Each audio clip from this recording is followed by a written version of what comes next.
Bonjour à toutes et à tous. Bienvenue pour ce quickie qui n'était pas prévu. Il date de hier 17h parce que je remplace quelqu'un au pied levé. Je m'appelle Manu, je suis développeur web et je vais faire une conf à Cloud Nord. Je suis aussi co-organisateur du DevFest Lille, la meilleure conf du Nord, avant bien évidemment Cloud Nord. Je plaisante. Bouh, Maxime. N'hésitez pas si ça vous intéresse, c'est au mois de juin et on va bientôt lancer tout ce qu'il faut. Voilà pour les présentations. Aujourd'hui, hier, quand on m'a demandé, Manu, tu veux pas nous aider, je leur ai dit, tiens, je pourrais faire un quickie sans slide autour de Netlify. Qui connaît Netlify? Qui a déjà utilisé Netlify? 2 personnes, très bien. Netlify, pour donner une big picture du produit, c'est un peu le concurrent de la partie historique de Firebase. À l'époque, pour les plus vieux, Firebase, avant qu'ils ajoutent toute la terre entière pour la gestion du mobile, c'était juste le hosting, les cloud functions et éventuellement la donnée. Netlify, c'est un peu ça. Et vous allez voir que quand j'ai utilisé ça pour la première fois pour des projets d'association, surtout, que la développeur expérience est assez optimale. On arrive vite à faire quelque chose sans trop se poser de questions. Et moi, comme je ne suis pas expert du cloud, ça m'arrange. Alors, je n'ai pas de slide, on va juste créer une application qu'on va déployer. Tac, voilà.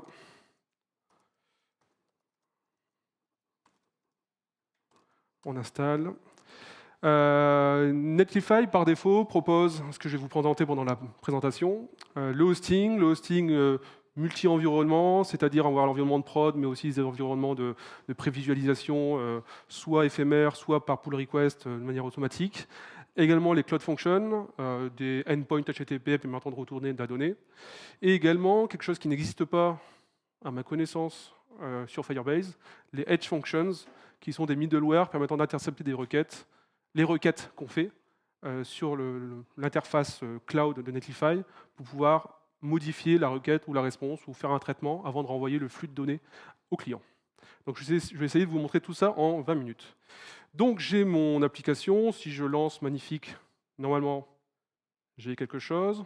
Ne vous inquiétez pas, le JavaScript, vous n'allez pas en voir. Hein, c'est juste... si, vous allez en voir un petit peu tout à l'heure, mais ça va se limiter à ça. Si je build mon truc, ça va me régénérer un répertoire dist. Et si je lance ce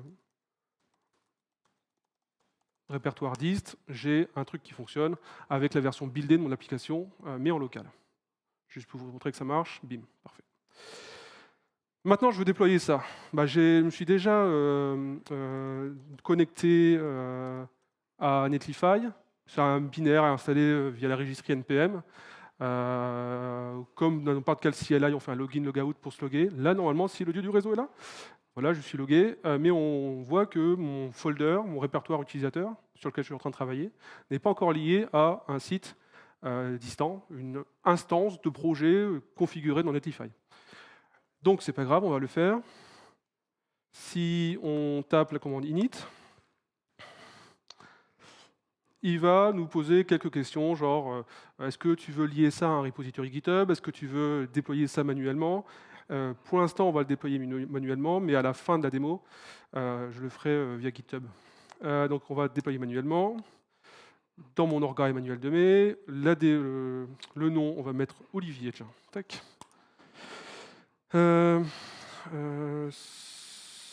Aurélie existe. Bon, on va mettre Manu Demey. Je pense qu'on n'a pas. Voilà, et bim, on a toutes les informations. On a l'URL de back-office de Netlify sur lequel je peux me connecter pour voir toutes les logs, etc. Et à tout moment, maintenant, je peux faire un deploy pour déployer mon site.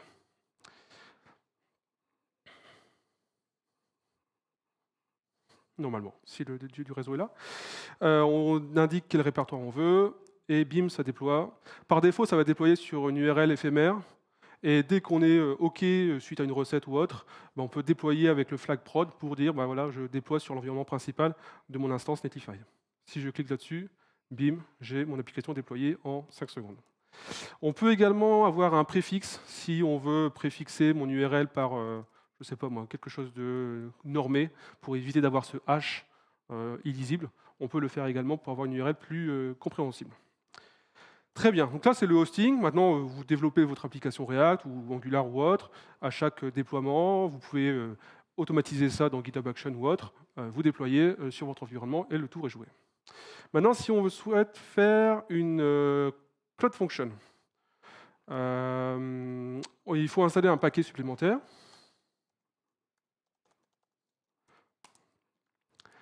Et contrairement à Firebase, où il faut créer un fichier dans lequel j'exporte différentes méthodes, et chaque méthode sera un endpoint HTTP de Firebase, là, c'est un fichier, un endpoint. Et on n'a quasiment aucune configuration à faire. Si je ouvre mon IDE, voilà, tac. Si je crée un fichier sur netlify/function/hello.ts, je vais tricher pour aller plus vite. Tac.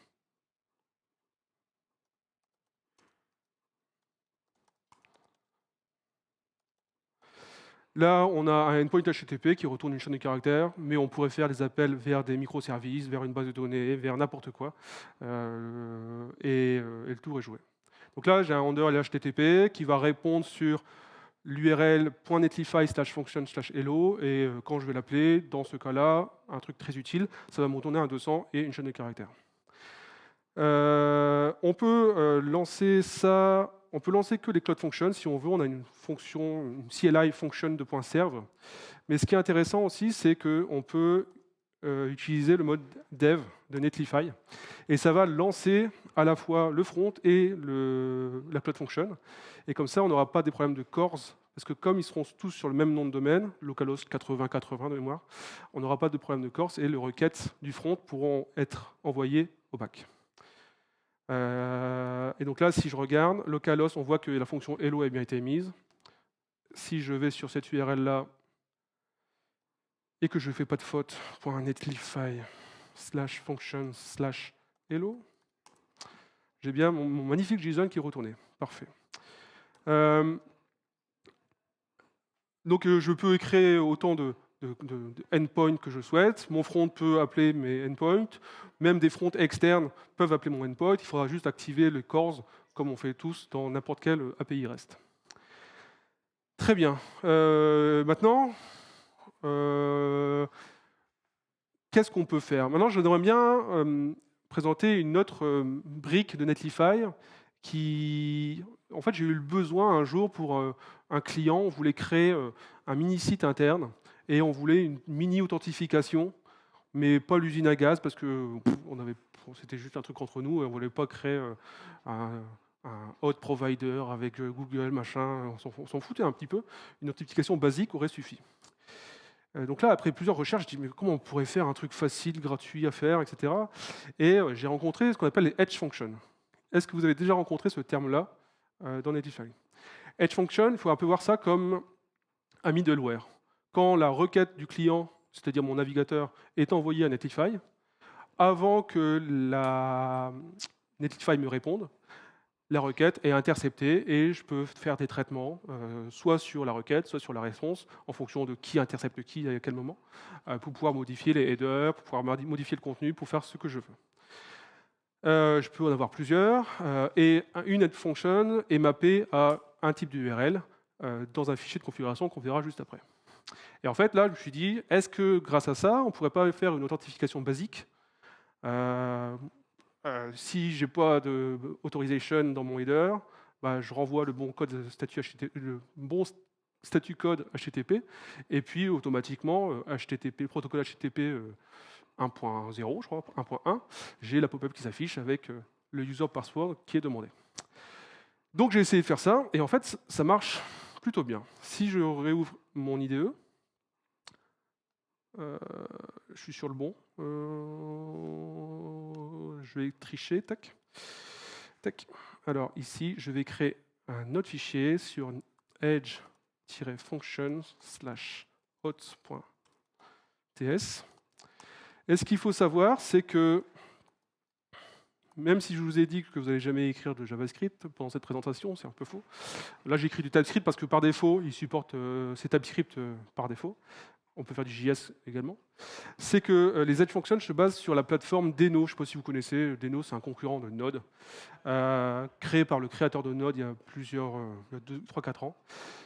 Et c'est ce qui est utilisé par défaut comme plateforme pour exécuter les Edge Functions. Donc là, qu'est-ce qu'on fait? Et on voit le pattern middleware. J'ai un contexte.next, genre en fonction d'une condition, soit ma requête continue, soit je la modifie, je renvoie autre chose, etc. Donc là, ce que je fais, c'est que, en fonction de mes headers, si mes headers ne sont pas définis, bah, je retourne le bon code HTTP pour dire donne-moi des informations user password. S'ils sont définis, bah, je vérifie est-ce qu'ils correspondent à des données que j'aurais configurées dans l'environnement, dans des variables d'environnement. Si c'est le cas, je retourne la requête à mon utilisateur final. Si ce n'est pas le cas, bah, je redemande le user password parce qu'ils sont souvent erronés. Et un Edge Function, c'est juste ça. C'est juste un middleware. J'ai la request en entrée, j'ai les contextes qui correspondent à l'environnement de la requête. On peut avoir des métadonnées dedans qui peuvent être utiles. Et en fonction d'une condition, on modifie la requête ou la réponse, ou on la fait suivre éventuellement à la Edge Function d'après. Comme j'ai indiqué, il faut un mapping entre, tiens, ma Edge Function qui s'appelle hot s'applique sur toutes les requêtes de mon site. On peut être un peu plus fin, on peut dire que, tiens, toutes les requêtes vers /admin, on applique le Edge Function hot.ts, mais toutes les URL publiques qui ne demandent pas d'autorisation, bon, les restent publiques, et puis quand je vais dessus, il n'y a aucune demande d'authentification. Ceci est fait dans un fichier netlify.toml.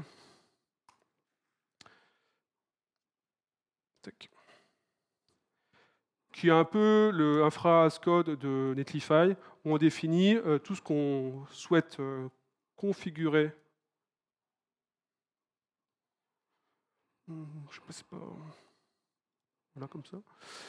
Tout ce qu'on souhaite configurer, on va voir que ça va avoir un gain quand on va faire du déploiement automatique sur GitHub. Donc là, le premier bloc, ça n'a rien à voir, mais c'est grosso modo qu'est-ce que j'ai besoin de faire pour déployer mon site web.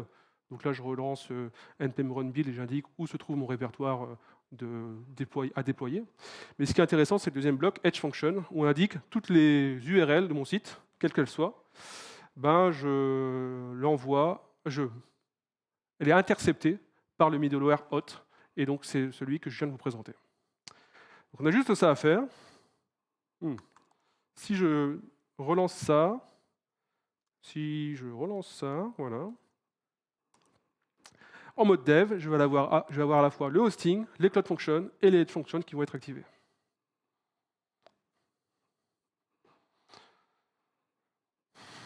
Voilà, paf.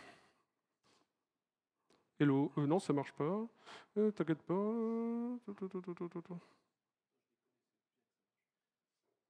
Je me suis pas gouré. Netlify, Edge Function. Non, je me suis gouré, excusez-moi. Je l'ai pas mis dans mon répertoire. Tech. Voilà. Il y a un répertoire Functions et un répertoire Edge Functions. Ah, il ne me l'a pas dit parce que pour lui, le répertoire, il ne le connaît pas et il a ignoré, quoi. Ouais, c'est ça.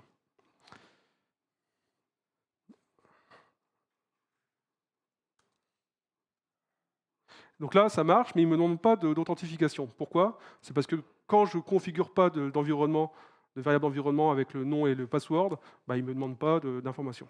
Et ce que je trouve intéressant avec Netlify, c'est que les environnements, on peut les faire soit à la ligne de commande comme Firebase, mais également dans la UI, que je vais montrer après. Et ce que je trouve aussi intéressant, c'est qu'on peut avoir une configuration par environnement. On a un environnement en local, une configuration en prod, une configuration par environnement de pull request, et tout ça, on peut le modifier soit en ligne de commande, soit via le terminal. Donc si je fais en set, donc là je vais setter mon password.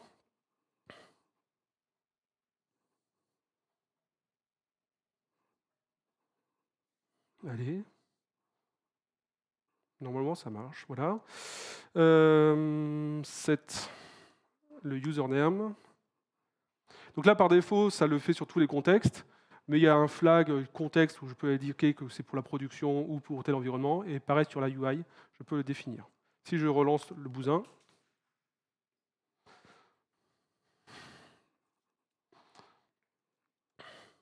je vais fermer ça, bim, il me demande mon truc, et ça marche. Maintenant, si je souhaite déployer ça,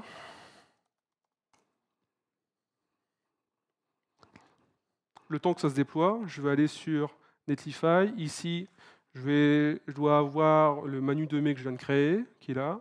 Si j'ouvre dessus, si je vais dans Deploy Settings, je retrouve mes variables d'environnement que je viens de définir. Netlify Hot, password et username. Ici, je peux les voir pour les différents environnements. Je peux les modifier, mais je pourrais le faire également via la CLI que je viens de vous montrer. Donc là, on retrouve notre Cloud Nord qu'on a vu tout à l'heure. On n'a pas le temps de le montrer, mais on peut déployer aussi par environnement. À chaque fois qu'il y a une pull request qui est créée, si j'ai fait le lien entre mon projet et mon repository GitHub, à chaque fois qu'il y a une pull request qui est créée avec comme branche target ma branche principale, il peut y avoir un environnement dédié qui est utilisé pour déployer notre site web. Donc là, j'ai déployé, et là, si je vais dessus, ça marche, magnifique. Il me reste 3 minutes, parfait. Imaginons maintenant, je crée un repository. Cloud oui, j'ai fait la démo hier soir. Hein. Cloud démo 2. Voilà, je vais faire un git init. Je vais ajouter ça. Je vais ajouter ça.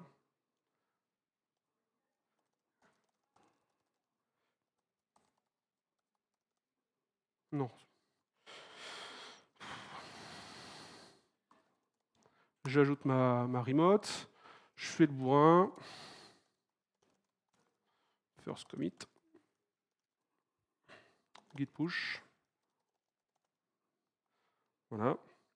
Et donc là, dans l'interface graphique, dans le deploy, on va pouvoir dire, OK, je veux maintenant lier mon projet à un repository GitHub. Je peux le faire également via l'interface graphique, mais comme ça, je vous montre un petit peu la UI. Comment il s'appelle Cloud Nord Démo 2. Démo 2. Démo-2. Allez. Voilà. Ah ouais, c'est là. Cloud Nord Démo 2, la branche que je veux déployer. Normalement, là, il va lire mon fichier TOML, il me retrouve bien mes informations. OK, déploy. Donc là, il va redéployer. Bon, ça sert un peu à rien parce que je n'ai pas fait de modif. Mais si je fais une modification, admettons que je retourne, je suis sur le bon, on croise les doigts, on serre les fesses et on dit qu'on est sur le bon. Ici, si je dis bonjour, Cloud Nord, et que je fais le bourrin, je commit la même chose, il ne faut pas faire ça. Hein.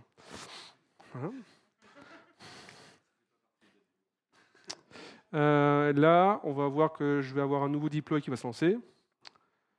Ça, c'est celui juste avant. Un nouveau deploy qui va se lancer. J'ai des logs, bien évidemment. Et au bout d'un moment, je vais avoir mon URL qui va s'afficher avec le site. Ouais.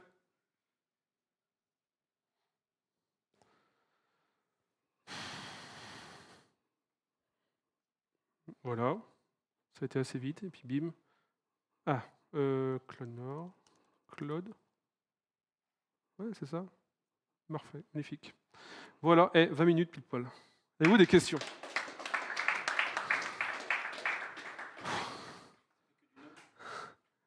Ouais. Faut pas déconner, quoi. Comment? Ah. Donc n'hésitez pas si vous avez des solutions qui se basent sur Firebase. Ça ne fait pas de base de données, comme des bases de données real-time comme Firestore ou l'autre, real-time data store. Mais si vous voulez du hosting, Cloud Function et des Edge Functions, ça fait le job. Et là, c'est dans la version gratuite, hein, j'ai rien payé. Tu as un free tier, après, comme Firebase, hein, au niveau d'un nombre de requêtes, au bout d'un moment, il faut payer, mais non, même pas. Non, jamais. Je ne mets jamais ma carte, moi. Oui.